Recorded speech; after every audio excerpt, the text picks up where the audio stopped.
Bonjour, Franck Pascal, créateur des champagnes pour la vie. Donc ce soir, je suis content, j'ai envie de vous parler d'éthique. Je suis content parce que on est arrivé au bout d'une opération qui est très gourmande en temps, en déplacement et en main d'œuvre. C'est la cueillette de nos rangs de bordure. Et là, il me reste 20 mètres à couper.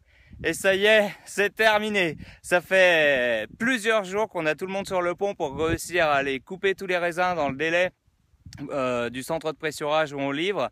Comme tout le monde dans le centre de pressurage a commencé beaucoup plus tôt que nous, c'est maintenant le dernier moment où je peux réussir à livrer les raisins, sinon on ne me les achète pas. Donc comme il y a un enjeu financier pour moi, on a mis les moyens qu'il fallait. Et c'est aussi un enjeu éthique, c'est ce que je voulais dire au départ. C'est-à-dire que quand on est certifié en bio ou en biodynamie, c'est tous les raisins de notre parcelle qui sont certifiés en bio et biodynamie. Seulement, voilà, on a des voisins et nous, on a choisi un mode de culture qui est différent de celui de nos voisins. Et maintenant, il faut qu'on assume. Donc moi, ce que j'entends par éthique, c'est une volonté de faire en sorte que les raisins que les champagnes que je produis soient des champagnes pour la vie. Ça veut dire que ce sont des champagnes qui contiennent des choses qui sont bénéfiques pour la santé et pour le développement de l'individu, donc pour la vie. Et les résidus de pesticides qu'il y a dans les rangs de bordure sont pas compatibles avec cette vision que j'ai de mes champagnes et des services que j'ai envie d'offrir aux gens qui vont les consommer. Donc ça fait plusieurs années qu'on a décidé de séparer les rangs de bordure. Et c'était un super coup de chance parce qu'en 2013, on a eu un contrôle inopiné d'EcoCert qui a prélevé un mou au hasard dans notre rocher et pendant les vendanges ils ont trouvé 0 résidu de pesticides dans les vins.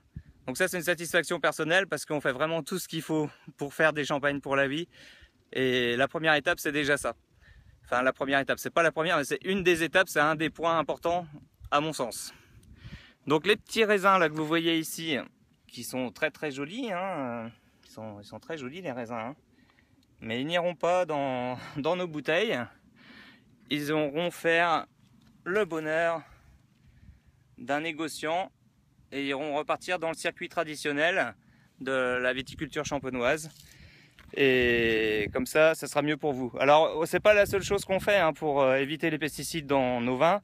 On fait aussi des préparations, des fermentations de plantes riches en enzymes avec des préparations fermentées de plantes avec un pH, un potentiel redox bien particulier, mais surtout riche en enzymes qu'on pulvérise à raison de tous les 7 à 10 jours maximum dans notre vignoble.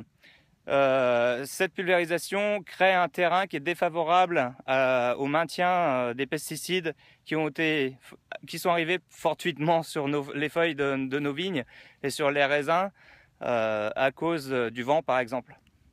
Et il y a un troisième point qu'on va faire aussi pour améliorer les choses au niveau de notre vignoble, au niveau des résidus de pesticides dans les vins, c'est qu'on va travailler le jus de raisin d'une manière très particulière.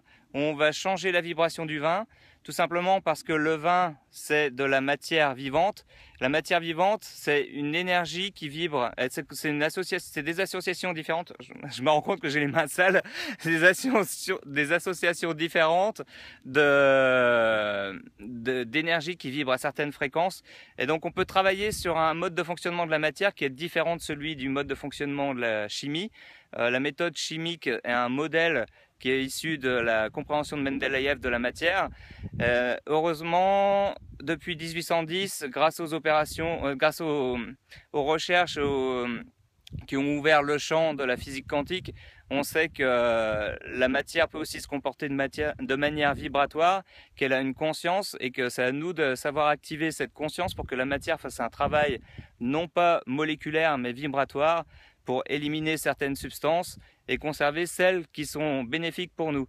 Je pense que je vous détaillerai ça dans autre chose, mais en tout cas, il y a plusieurs plans. Pendant toute la saison, on va faire en sorte de détruire le maximum de pollution extérieure. Au moment de la cueillette des raisins, on sélectionne uniquement le cœur de parcelle pour aller dans nos bouteilles. Le but, c'est de faire des champagnes pour la vie, donc sans pesticides. Et enfin, on va faire un traitement énergétique sur le vin pour le débarrasser de toutes les vibrations qui sont trop basses, notamment les pesticides, s'il en reste, et d'autres vibrations qui sont trop basses, de manière à faire en sorte que nos vins soient connectés, soient en état de reliance, connectés à une source d'énergie qui soit vitalisante pour le corps, pour le consommateur, source d'émotion.